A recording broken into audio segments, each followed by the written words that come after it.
Sudahkah pembangunan infrastruktur memberikan manfaat yang setara bagi semua? Saya contoh konkret, banyak yang bertanya tentang jalan tol.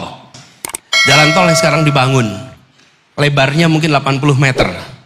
Dia membebaskan tanah rakyat, tanahnya dibeli, lalu kemudian rakyatnya pindah.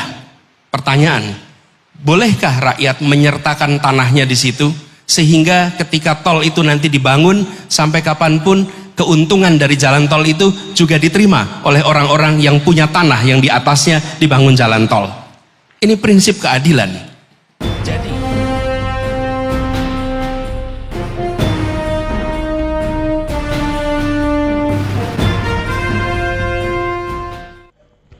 Assalamualaikum warahmatullahi wabarakatuh. Teman-teman, jumpa kembali dengan Enjoy Channel, channel yang membahas berita teraktual, terhangat, dan sedang menjadi perbincangan publik.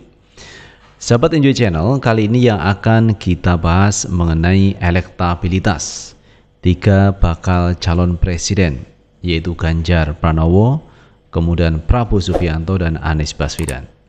Namun kalau kita lihat di berbagai lembaga survei menunjukkan tren bahwa Prabowo dipilih terbanyak oleh publik, oleh masyarakat. Yang kedua Ganjar, dan yang ketiga Anies Baswedan. Ini hasil survei.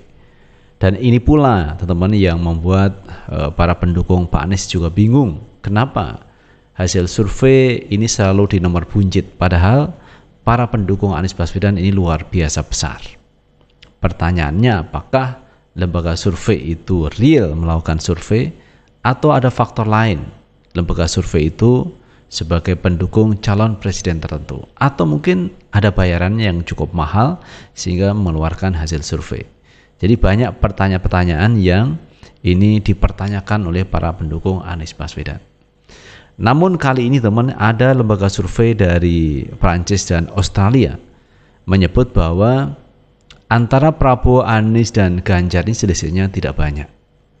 Dan ini mendapat apresiasi juga dari pendukung Pak Anies Baswedan bahwa ini lebih kredibel daripada hasil survei yang ada di dalam negeri. Nah teman-teman, untuk lebih jelasnya coba kita baca beritanya. Kita ambil dari Kumparan News. Amin bersaing di survei Prancis dan Australia. Jubir Anies mengatakan hasil lebih kredibel. Sejumlah survei terus berusaha memframing dan mendegradasi posisi bakal calon presiden Anies Baswedan dan bacawa pres Muhaimin Iskandar atau Amin. Namun hasil dari 2 lembaga survei internasional berbeda justru menunjukkan posisi pasangan Amin masih sangat kompetitif terhadap 2 kandidat lainnya.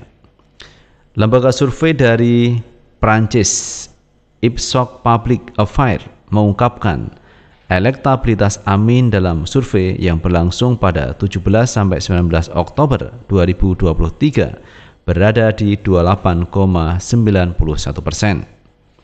Angka elektabilitas Anies Muhaimin berbeda tipis dengan pasangan Prabowo Subianto, Gibran Raka Buming Raka yang mencapai 31,32%. dan Ganjar Pranowo Mahfud MD dengan elektabilitas 31,98%.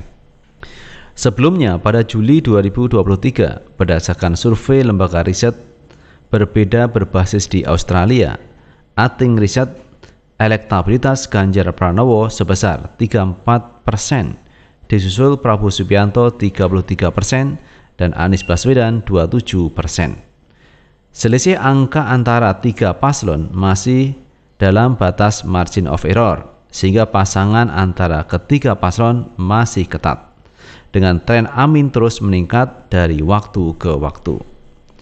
Juru bicara Anies Baswedan, Indra Karismiaji, mengungkapkan, relawan sangat bersemangat mengetahui hasil survei Amin terus mengalami kenaikan dan menempel ketat kedua paslon lainnya. Pertama, ini adalah hal yang patut disyukuri. Artinya, kerja-kerja kami tim Amin didukung partai koalisi dan segenap simpul relawan telah mengangkat elektabilitas pasangan Amin menjadi setara dengan pasangan bakal calon presiden lainnya, ujar Indra pada Jumat 10 November 2023. Yang kedua, Hal ini menjadi penyemangat kami untuk bekerja lebih giat dan lebih semangat lagi dalam 100 hari ke depan untuk memenangkan pasangan Amin dalam Pilpres. Ibaratnya kita sudah melihat cahaya di ujung terowongan, tandasnya. Tokoh pendidikan ini pun yakin reputasi dua lembaga survei internasional berbeda yang menempatkan posisi Amin head to head dengan kandidat lain lebih kredibel daripada survei yang sekedar dimanfaatkan untuk penggiringan opini dan berusaha menghasilkan bandwagon effect dalam teori ilmu komunikasi. Yang ketiga, kalau melihat dari reputasi dunia dari lembaga survei Ipsos yang berasal dari Prancis, ini sepertinya hasilnya lebih bisa dipertanggungjawabkan dan bebas dari kepentingan salah satu kubu. Dengan kata lain, lebih netral. Jadi intinya akan menjadi sebuah rujukan yang kredibel untuk semuanya, papar Indra. Secara terpisah, pengamat komunikasi politik Dr. Dimam Abror Juraid mengemukakan dua lembaga berbeda dari Ipsos Public Affairs Prancis dan Ating Research Australia menunjukkan bahwa kekuatan tiga paslon baca pres dan bacawa pres memang berimbang. 4 bulan lalu kita juga disodori hasil riset dari Ating Research Australia. Waktu itu Anies belum ada pasangan. Hasil survei Ipsos Public Affairs Prancis dan Ating Research Australia ini membuka mata publik bahwa hasil sangat berbeda dengan SurePie. Saya menyebutnya di Indonesia SurePie. Jadi pasti dibayar, terang Dr. Dimam Abror. Itu sahabat NJ Channel terkait hasil survei dari lembaga survei yang ada di Prancis dan Australia menunjukkan selisihnya tidak begitu besar antara Anies kemudian Prabowo dan Ganjar Pranowo, tidak jauh beda. Tetapi kalau kita lihat hasil survei yang ada di Indonesia ini menempatkan Anies jauh ke belakang, teman. Jadi selisihnya cukup besar sekali. Sehingga banyak publik yang merasa apakah ini real atau memang ini ada sesuatu yang membuat lembaga survei itu menempatkan Anies di urutan paling buncit yang angkanya cukup kecil. Namun kalau kita membandingkan hasil survei dari Prancis dan Australia, ini menunjukkan hasil yang hampir berimbang.